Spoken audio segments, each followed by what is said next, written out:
Welcome students. पिछली class में हमने जो है फ्रिक्शन फोर्स, न्यूटन का फर्स्ट लॉ और इनर्शिया के बारे में स्टडी कराए थे। आज हम जो है इनर्शिया के बारे में और न्यूटन का जो है second law and formation of force of derivation, इस टॉपिक पे आज जो है हम आपको स्टडी कराएंगे। तो चलते हैं अपने टॉपिक्स की ओर। तो जैसे कि देख पा रहे हैं, आज का जो टॉपिक्स है वह इनर्शिया एंड मास। ठीक है, इनर्शिया एंड मास के बारे में हम यहाँ स्टडी कराएंगे। तो जैसे इसमें बताया गया, a body at rest continuous to be at rest and a body in motion continuous to be motion. This property of a body is called inertia. This inertia of a body is measured by the magnitude of force required to change the state of the body. The force required to change the state of the heavier body is more than the force required to change the state of the higher body. This is because the mass of the heavier body is more than the mass of the lighter body. So the mass of a body is measure of this inertia. देखिए यहाँ पर बताया गया है कि inertia of mass, ठीक है। तो a body at rest continues to the rest and body in the motion continues to the motion. कहा गया अगर कोई ऑब्जेक्ट जो है रेस्ट में ही रहेगा या मोशन में है तो मोशन में ही रहेगा जब तक कि उस पे इंटरनल फोर्स अप्लाई न किया जाए।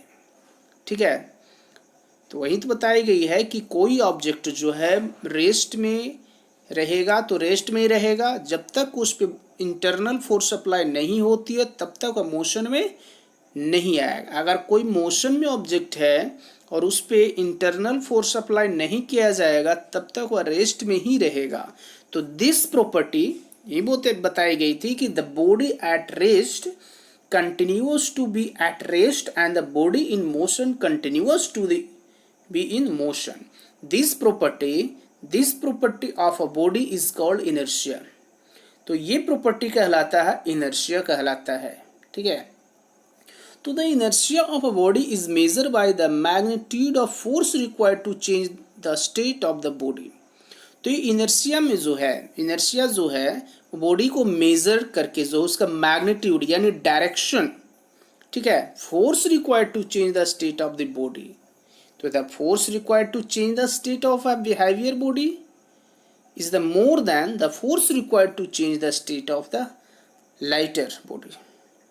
This is because of the mass of the heavier body is more than the mass of the lighter body. So the mass of a body is measure of the inertia.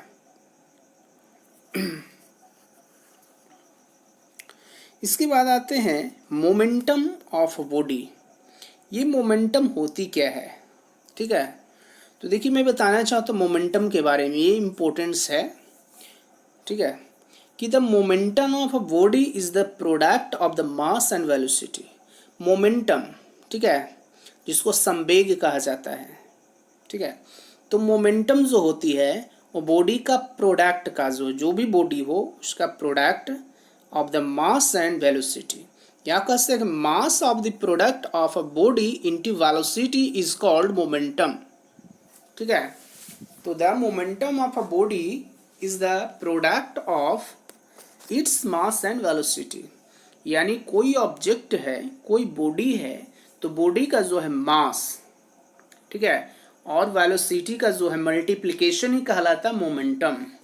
तो देखिए यहाँ पर बता दिया गया है momentum is equal to mass into velocity. तो momentum को पी से इंडिकेट किया जाता है। ठीक है, किससे? पी से, और M for mass and V for velocity. Okay, तो देखिए यहाँ बताया गया है कि where p is the momentum of a body, m is the mass of the body and v is the velocity of the body. Okay, तो अब आपको कंफर्म हो गया होगा कि मोमेंटम जो होता है किसी बॉडी का मास और उसका वेलोसिटी का प्रोडक्ट ही है जो मोमेंटम है। तो P is equal to M V. If a body is rest its velocity is zero and so its momentum is also zero. कहा गया कोई अगर बॉडी जो है रेस्ट में है और उसका वेलोसिटी भी क्या है, जीरो होगी, तो उसका मोमेंटम भी क्या होगी, जीरो होगी। द ऐसा unit of momentum is kilogram metre per second. देखिए यहाँ पर एक चीज़ ध्यान रखिएगा कि मोमेंटम का जो ऐसा यूनिट होता है क्या होती है, किलोग्राम मीटर पर सेकेंड। कैसे होती है, तो आप इसको डेरिवेट कर सकते हैं। तो यहाँ पर देखिए P इज इक्वल टू क्या है, आप देख पा रहे हैं P is equal to M v. ठीक है, तो यहाँ पर यूनिट पुट करते हैं तो m of the unit is kg into v of the unit is metre per second. तो क्या हो गया आपका यहाँ kg मीटर पर सेकेंड, क्या हुआ ना। तो यही चीज़ें तो यहाँ पर बताया गया था कि मोमेंटम का ऐसा यूनिट जो होती है क्या होती है, KG metre per second. KG metre per second, KG metre per second. Okay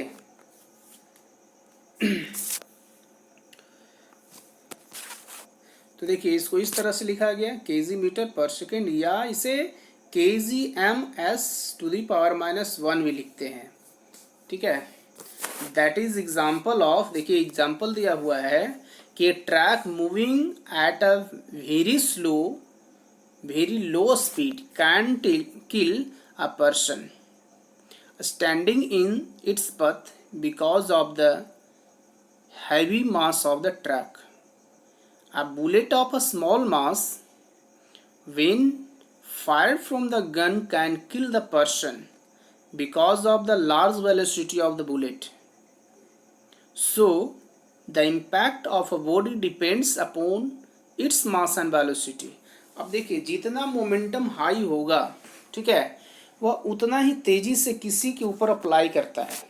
जैसे यहाँ पर बताया गया है एग्जाम्पल में कि ट्रक है, ठीक है, तो ट्रक का स्पीड क्या है, लो है। ट्रक का जो है स्पीड क्या, वेरी लो है, बट किल अ पर्सन, फिर भी वह जो है इंसान को किल कर सकता है। ठीक है, तो स्टैंडिंग द, तो क्यों करता है, तो हैवी मास, उसका मास क्या है, हैवी है ट्रक का मास। तो आपको पता है ट्रक का जो मास होती है वो टन में होती है। ठीक है, तो हैवी मास होने के कारण जो है, सपोज दैट मान लिया जाए 20 किलोमीटर पर आवर के भी स्पीड से अगर होगा, और अगर एक ट्रक का जो है मास जो हो सकती है बहुत हैवी टन में हो सकती है, तो उसका मोमेंटम भी तो हाई होगा। तो जितना मोमेंटम हाई होती है उसका जो है उतना ही जो है, ठीक है, वो किल कर सकता है। उसके बाद देखिए यहाँ पर बताया गया है एक और एग्जाम्पल, क्या बुलेट स्मॉल मास, एक बुलेट है जिसका मास क्या है, स्मॉल है, लेकिन उसका जो है बुलेट का स्पीड क्या होती है, बुलेट का जो स्पीड होती है, देखिए मास तो लो है लेकिन बुलेट का स्पीड क्या है, बहुत लार्ज है, हाई है। तो बुलेट का स्पीड हाई होने के कारण जो है उसका मोमेंटम भी क्या होगा, हाई होगा। तो हाई होने के कारण इंसान को जो बहुत जल्दी क्या कर सकता है, ठीक है, किल कर सकता है।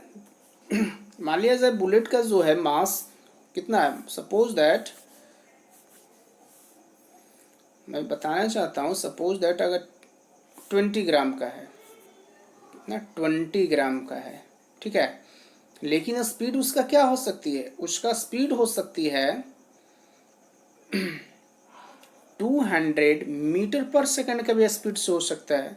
तो ये कितनी हो गई, 4000 ग्राम मीटर पर सेकंड का स्पीड से हो गया, यानी एक सेकंड में जो है कितना हैवी फॉर्म में जाएगा। तो इसीलिए तो इंसानों को बहुत जल्दी वो क्या करता है, दूर से ही उसको मारा जा सकता है। So the impact on the body depend upon mass and velocity. तो ये किस पे डिपेंड करता है, तो ये डिपेंड करता है मास और वेलोसिटी पे। ओके, तो मोमेंटम आपको अच्छी तरह से समझ में आ गई होगी। ओके, नेक्स्ट स्लाइड में चलते हैं, न्यूटन से सेकंड लॉ ऑफ मोशन। देखिए तो न्यूटन का जो सेकंड लॉ आती है वो मोमेंटम से जो है और इसका रिलेशन होता है, ठीक है। तो न्यूटन का सेकंड लॉ क्या कहलाता है, और यहाँ पर हम जो है ये एक डेरिवेशन करेंगे कि एफ इज इक्वल टू जो होता है क्या होता है, एम ए, ये फार्मूला होती है, फार्मूला फोर्स निकालने का। तभी यहाँ जो है हम ये चीज़ों को बताएंगे। तो देखिए यहाँ बताया गया है कि Newton's second law of motion state that the rate of change of momentum of an object is proportional to the applied force in the direction of force। यानी मोमेंटम में जो बदलाव होते रहते हैं, मोमेंटम में the rate of change of momentum of an object is proportional to the apply force in the direction of force. तो चलिए इसका हम डेरिवेशन करते हैं, mathematical formula of second law का निकालने का, ठीक है। तो ये एग्जाम में पूछे जाते हैं, इसीलिए इसे जो है प्रूव करने के लिए अच्छी तरह से आपको आना चाहिए। तो यहाँ मान लिया if can object of mass, हमने मान लिया कि यदि कोई एक ऑब्जेक्ट है और उसका मास क्या है, एम है, ठीक है। यहाँ थोड़ा कलर चेंज कर लेते हैं, चलिए यहाँ ग्रीन कलर हमने चूज कर लिया। मास क्या है, यहाँ एम दिया हुआ है ना। Moving along a straight line with the initial velocity u, और वह ऑब्जेक्ट का जो है इनिशियल वेलोसिटी क्या है, u है, and in the accelerated to velocity, final velocity क्या है, v है, एंड टाइम t है। By apply the force f, force क्या अप्लाई होती है, f होती है। तो देखिए यहाँ पर कुछ इनिशियल मोमेंटम ऑफ p1, तो हमने मान लिया भाई कि कोई ऑब्जेक्ट है तो वो चलना स्टार्ट करती है, ठीक है। तो उसका भी तो एक अपना मोमेंटम हुआ, तो मान लिया let the first momentum is p1, first momentum is p1, तो p1 is equal to m u, p1 is equal to m u. हम इसे इक्वेशन 1 भी रख सकते हैं, ठीक है। And final momentum p2, final momentum क्या हो गया, p2 mv, ये इक्वेशन हम 2 भी से रख सकते हैं। तो चेंज इन मोमेंटम, तो मोमेंटम में क्या हो रहा है, बदलाव हो रहा है, तो p2 minus p1 is equal to mv minus mu, ठीक है। आप ये देख लीजिए, change in momentum p2 minus p1, क्योंकि देखिए इनिशियल में क्या रहा mu और फाइनल में क्या mv, तो ये दोनों को मोमेंटम में क्या हो रहा है, बदलाव हो रहा है। तो p2 minus p1 is equal to mv minus mu, ये फार्मूले हो गए। अब यहाँ पर रेट में क्या हो रहा है, बदलाव हो रही है ना। रेट में क्या हो रही है, बदलाव हो रही है। बदलाव इन सेंस कहें तो rate of change of momentum, तो मोमेंट चेंज हो रहा है ना, ठीक है। तो यहाँ क्या हो जाएगा, तो इससे पहले एक देखिए यहाँ पर एक छोटी सी छूट गई है, मैं यहाँ बताना चाहता हूँ कि अभी यहाँ पर क्या था, एम भी माइनस एम यू, ठीक है। तो यहाँ एक m का क्या है, कॉमन है, m का कॉमन, तो v माइनस यू, ओके, जो कि यहाँ पर दिया हुआ है, देखिए यहाँ पे, ठीक है, यहाँ पर दिया है m times of v minus you. अब रेट में क्या हो रहा है, चेंजिंग हो रहा है, तो rate of change in momentum, rate of change of momentum, तो m into v minus you upon T, यहाँ आप देख पा रहे हैं ये बाई टी है, इसे लिख सकते हैं m इंटू भी minus u by t, okay. तो ये हो गया। अब यहाँ पर देखिए शो करते हैं हम कि और द अप्लाई फोर्स F, तो F प्रोपोर्शनल टू, ये प्रोपोर्शनल टू है, प्रोपोर्शनल टू का ऐसे लिखना है, ठीक है। तो यहाँ पर देखिए मैं लिख कर बता देता हूँ कि F proportional to m into भी माइनस यू वाई टी होती है, ओके। यहाँ पर वही चीज़ों को लिखा गया, बट यहाँ पर जो है लाइन जो है इसके ऊपर आ गई, इसके ऊपर नहीं जाना चाहिए था, इसको जो है यहाँ आना चाहिए था, ओके।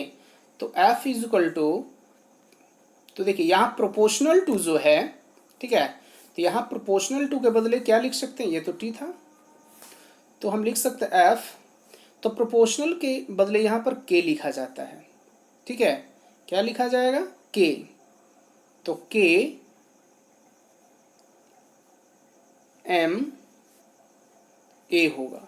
यहाँ एम ए क्यों होगा, तो आपको पता है कि v minus you upon T का जो वैल्यू होती है क्या होती है, ए होती है। याद करिए मोशन में कि v minus you by t is equal to क्या होती है, ए होती है।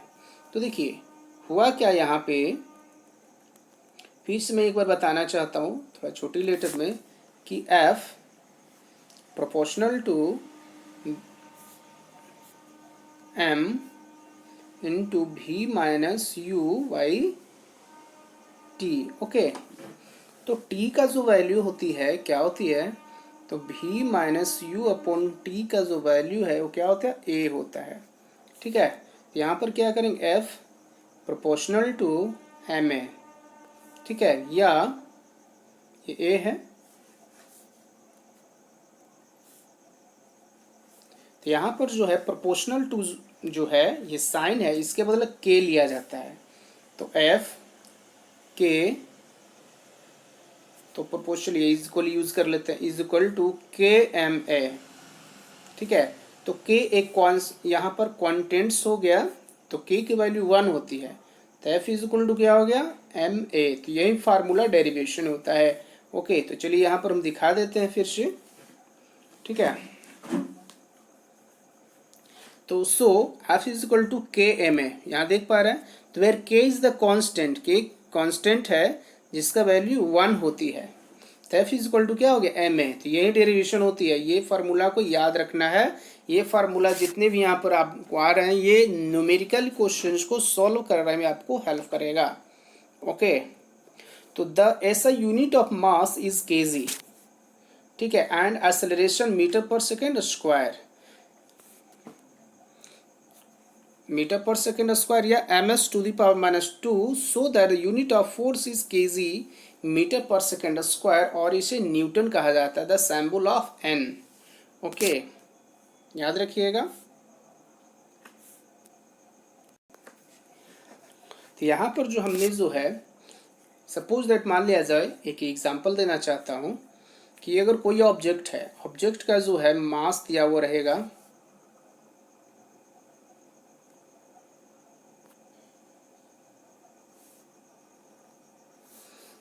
मास दिया हुआ रहेगा 5 kg, चलिए 10 kg, ठीक है, और ए यानी एक्सेलरेशन उसका है 5 मीटर पर सेकेंड स्क्वायर, तो उस पर कितना फोर्स अप्लाई होगा, तो f is equal to formula use कर लेना है एम ए, तो एम का वैल्यू 10 इंटू 5 यानी 50 न्यूटन, इस पे कितना फोर्स अप्लाई हो रहा है, 50 न्यूटन होगा, ठीक है।